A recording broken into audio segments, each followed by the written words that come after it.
Hello hockey fans, Oddman Rush here and welcome back to another video. Another month has come and gone and the off-season is almost here, so let's break out the history books once again and make another retrospective on a past NHL draft. Now instead of highlighting a draft that was primarily good or bad, I've discovered an event that makes absolutely no sense whatsoever, and that draft was 1988. After all, whether it's the plethora of picks who crashed and burned, or the myriad of selections who produced legendary careers, the 1988 draft somehow manages to be equally as dreadful as it was iconic. So in today's video, join me as we explore why the 1988 NHL Entry Draft was absolutely insane.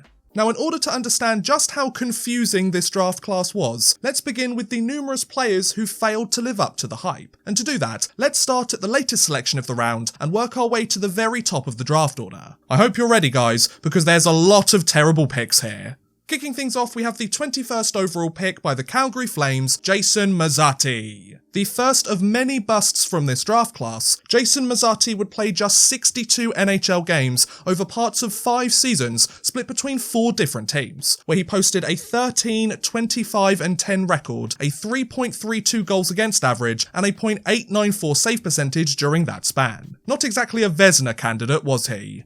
After spending the 97-98 season bouncing between the majors and the minors, and after playing for 4 different teams that year alone, the Canadian netminder would spend the next 9 seasons suiting up for various different teams from across the hockey world, before retiring for good in 2009. And while things never quite worked out for him in the show, he has spent almost an entire decade serving various different coaching roles within several leagues across North America. In fact, Muzzatti has gotten so good at his craft that he is currently employed as a development coach for the Carolina Hurricanes, a role he has held for the last 3 seasons. At least he found some success in the sport, right guys?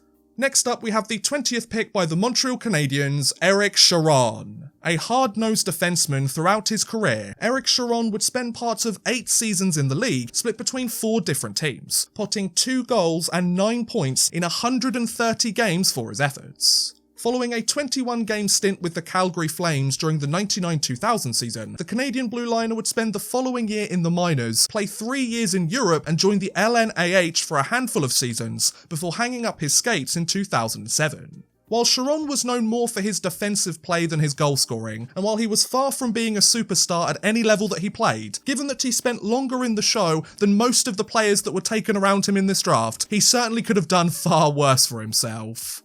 Moving on, we have the 18th pick by the Boston Bruins, Rob Cimetta. A productive scorer throughout his career, Rob Cimetta would suit up in 103 NHL games over parts of 4 seasons split between the Bruins and the Toronto Maple Leafs, scoring 16 goals and 32 points in the process. After his final stint with the Leafs during the 91-92 season, the Canadian forward would spend the rest of that year, as well as the next 2 seasons down in the minors, before taking his talents to Germany, as he joined DEL side Adler Mannheim for the 94-95 season. From there, Cimetta would remain in Germany for the final 6 years of his career, score 249 points in 258 regular season games, and lift back-to-back DEL championships with Mannheim in 1997 and 1998. A solid pro career, but not with the team that drafted him, so ultimately this pick was still disappointing.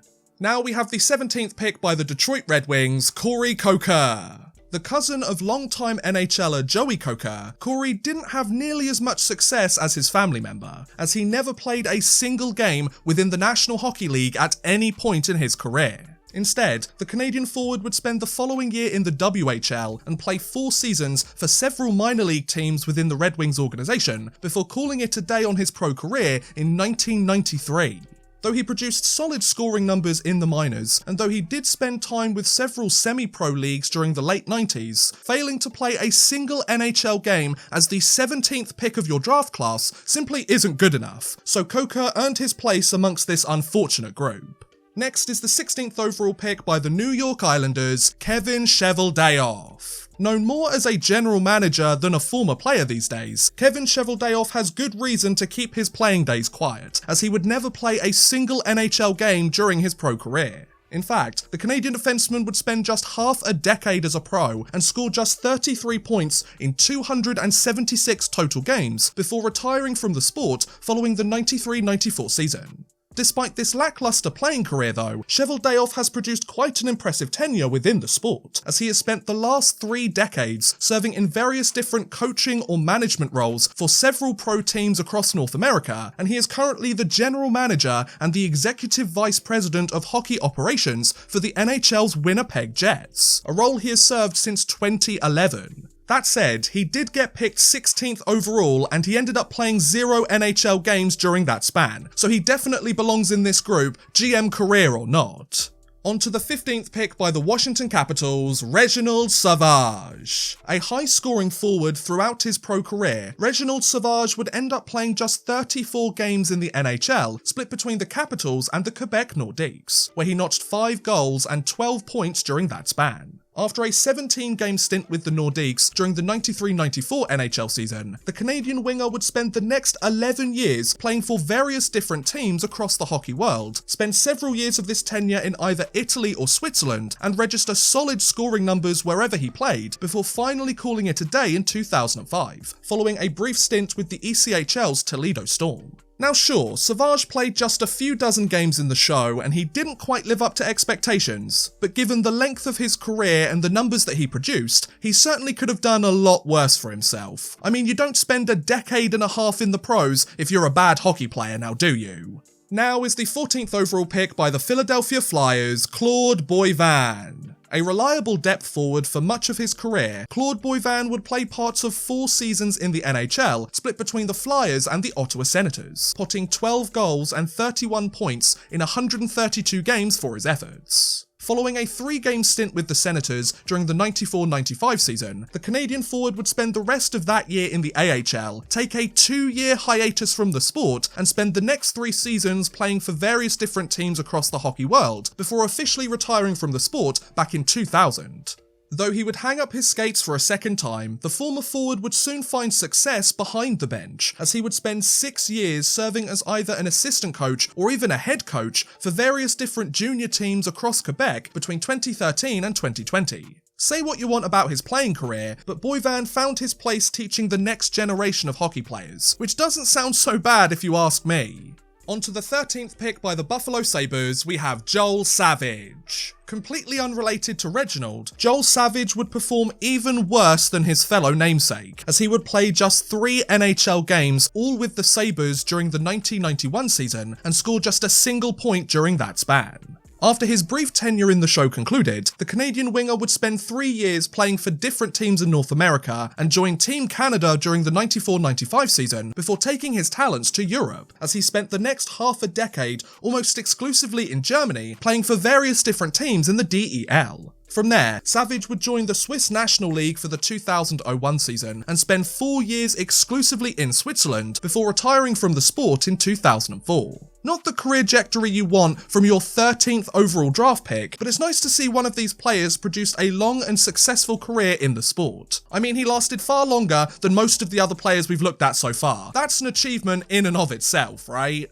Next up, we have the 12th overall pick by the New Jersey Devils, Corey Foster. A productive defenseman throughout his career, Corey Foster would take to the ice in 45 NHL games over parts of 4 seasons split between 4 different teams, potting 5 goals and 11 points for his efforts. Following a 7-game stint with the New York Islanders during the 96-97 season, the Canadian blue liner would spend the rest of that year in the IHL before moving to Japan for the 97-98 season. From there, Foster would play the next 4 years exclusively in Japan, win 3 league championships during that span, and spend another 4 years playing for various teams across the world, before retiring from the sport altogether in 2005 after spending the recent 04-05 season with the IHL's Elmira Jackals. Now, while his tenure in the sport would be quite unconventional, and while he would fail to reach expectations compared to his draft ranking, Foster did win 3 championships in 4 seasons, and he produced a 2-year coaching career during the early 2010s. So things could have gone far worse, all things considered, right? Penultimately, we have the 11th overall pick by the Hartford Whalers, Chris Govedaris. One of the more productive scorers across his career, Chris Govedaris would play parts of 4 seasons in the league, split between the Whalers and the Toronto Maple Leafs, where he scored 4 goals and 10 points in 45 games. After a 12-game stint with the Leafs during the 93-94 season, the Canadian forward would spend the next 3 years with various different minor league teams before moving to Europe in 1996. From there, Govedaris would play half a decade in Germany exclusively with Eisbären Berlin and score 232 points in 248 DEL games before retiring from the sport in 2002 after playing for Swedish Allsvenskan side Leksands IF. Though he wouldn't come anywhere close to his potential as the 11th overall pick of his draft class, Govedaris did help Leksands get promoted to Sweden's Elite Serien, so at least he went out by taking his team back to the show, right? And finally, last and most certainly least, we have the 5th overall pick by the Quebec Nordiques, Daniel Dore. The most disappointing draft pick of this group by a pretty notable margin. Daniel Dore would play just 17 NHL games over parts of 2 seasons exclusively with the Nordiques, scoring 2 goals and 5 points during that span. 17 games and 5 points from your 5th overall draft pick simply isn't good enough, no matter which way you look at it. Following a lone game with Quebec during the 1991 season, the Canadian winger would spend the rest of that year in the AHL, spend 2 more years down in the minors, and join the Chatham Wheels of the Colonial Hockey League for the 93-94 season before hanging up his skates at the end of the year at the age of 24. Despite concluding his career far earlier than anyone expected, Dore has found much more success in the front office instead, as he became a scout for the Boston Bruins for the 96-97 season and spent the next 11 years within the role before joining the New York Rangers coaching staff back in 2007, a job he would hold for another 15 seasons until the summer of 2022. Not exactly the career trajectory that anyone should expect from the 5th pick of his draft class, but Dore's skills seemed better suited to the business side of the game. I mean, you don't spend over 2.5 decades as a scout if you aren't good at your job, do you? So of the 21 players taken in the first round of the 1988 draft, 11 of them played less than 200 games in the National Hockey League. Of those 11 players, 8 of them played less than 100 games, 7 played less than 50 games, while 2 of them didn't play a single game in the show. You can see why so many teams don't look back on this draft too fondly, can't you? Despite the numerous players we have discussed who clearly missed the mark, it may surprise you to hear that the 1988 draft was anything but a mess. In fact, for every first rounder that never reached the hype, there is another top selection who completely surpassed all expectations and produced a legendary, albeit Hall of Fame career in the league. And who were some of these great selections? Well, starting with the 10th overall pick by the Winnipeg Jets, we have Teemu Selanne. The greatest Finnish-born player the NHL has ever seen, Teemu Selanne would play 1,451 regular season games during his 21-year NHL career, score 684 goals and 1,457 points in the process, and he would also win his fair share of awards too, including 3 Rocket Richards, a Calder Trophy, and the 2007 Stanley Cup as a member of the Anaheim Ducks. Oh, and he also holds the NHL record for the most goals by a rookie during their debut season with a whopping 76, a feat that has been completely unchallenged over 3 decades later. After finally retiring in 2014 following his 14th season with the Ducks, the Finnish forward has seemingly kept somewhat of a distance from the rest of the hockey world, as he hasn't joined any team in any official working capacity in the 9 years since his retirement, save for a consultant role with Finland's national team during the 16-17 season. That said, the guy played over 2 decades in the show, produced a legendary career, and has been inducted into several different hockey halls of fame, so he's earned a break if you ask me. Next up, we have the 9th overall pick by the St. Louis Blues, BrindAmour. Known more as a coach than a player nowadays, Rod BrindAmour produced quite the legendary career of his own, as he scored 1,184 points in 1,484 NHL games. He wore a letter on his jersey for 15 of his 21 years in the show, and he earned several accolades too, including 2 Selke trophies and the 2006 Stanley Cup as a member of the Carolina Hurricanes. Pretty good numbers for the 9th pick of his draft class, eh, folks? Speaking of the Hurricanes, following a decade with the team between 2000 and 2010, the Canadian forward would hang up his skates at the end of the 09-10 season and immediately transition into an off-ice role, as he became Carolina's Director of Player Development for the following 10-11 season. From there, BrindAmour would be promoted to assistant coach in 2011 and spend 7 years in the role before finally being promoted to head coach for the 18-19 season, a job he continues to hold half a decade later. Given that he has spent over 20 years with the Hurricanes organisation, and given that he has just led Carolina to yet another Eastern Conference Finals appearance, it's safe to say that BrindAmour has made his mark with the organisation, and then some. Moving on, we have the 8th overall pick by the Chicago Blackhawks, Jeremy Roenick. Another top 10 draft pick who produced a long and successful career, Jeremy Roenick would play parts of 2 decades in the show. He would score 1,216 points in 1,363 games, and he would also get his hands on several accolades too, including 8 All-Star appearances, an Olympic silver medal, and an induction into the US Hockey Hall of Fame. Not bad, Roenick, not bad at all. After spending his last 2 seasons with the San Jose Sharks, and after calling it a day in 2009, the American forward would soon find a new career on camera, as he became a hockey analyst for NBC Sports in 2010, and he continued to fill this role for the next decade before his eventual termination in 2020. Now, while he has yet to be inducted to the Hockey Hall of Fame, and while his exit from TV came under rather controversial circumstances, spending 20 years in the NHL, being a superstar for much of that tenure, and going down in history as one of the best players the league has ever seen, sounds like a pretty great legacy to me. Now we have the 7th overall pick by the Los Angeles Kings, Martin Gelinas. A reliable depth scorer throughout his career, Martin Gelinas would suit up in 1,273 NHL games over parts of 19 seasons split between 7 different teams, scoring 309 goals and 660 points for his efforts. He also lifted the 1990 Stanley Cup as a member of the Edmonton Oilers, and he also reached 3 other cup finals later in his career, so the guy clearly knew how to help his team win hockey games, right? After spending a lone year with the Nashville Predators during the 07-08 season, the Canadian forward would leave the league behind and spend the following year in Switzerland before retiring from the sport in 2009. Shortly after, Gelinas would embark on a career in coaching, as he returned to the Predators organisation as an assistant coach for their AHL team in 2011, before moving to the Calgary Flames bench in 2012, a job he would hold for the next 9 years. At the time of this recording, Gelinas currently serves as a development coach for the Flames since his promotion to the role in 2021, so he's clearly put his wealth of experience to pretty good use.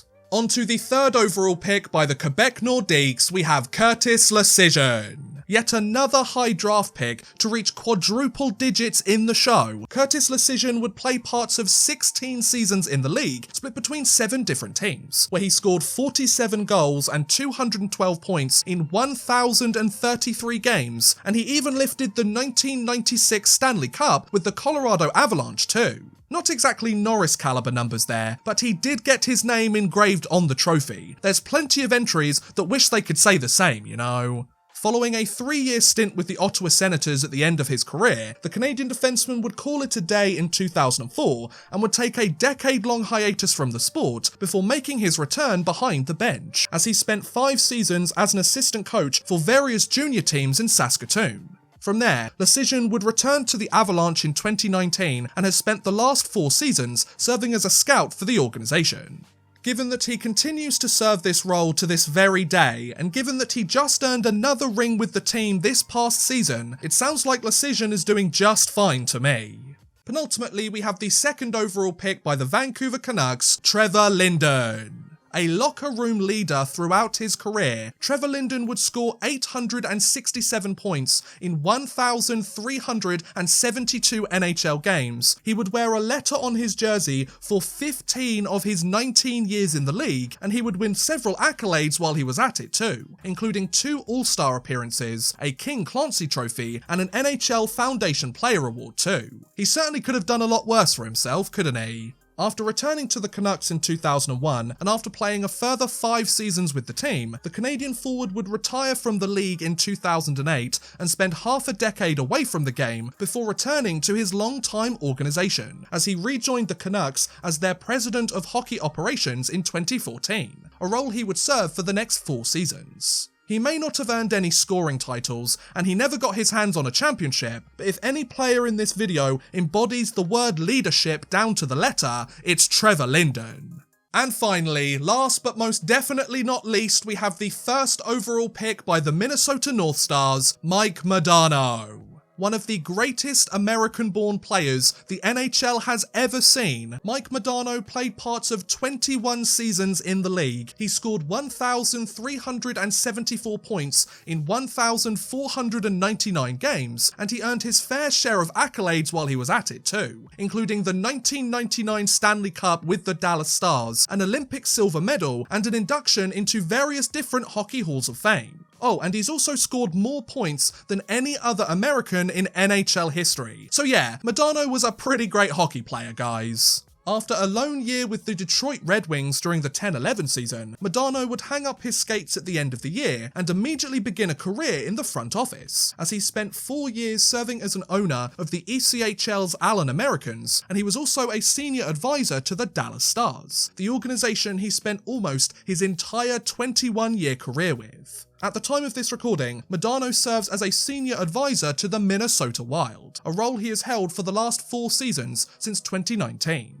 So not only did he surpass all expectations and produce a Hall of Fame playing career, Mike Modano has found his fair share of success off the ice too. Now if that's not the epitome of a great first overall pick, I don't know what is. So despite there being 11 first rounders to play less than 200 NHL games, 7 of the 21 players from round 1 of this draft would go on to reach at least 1,000 games in the show, all of whom were taken in the top 10 of the draft order.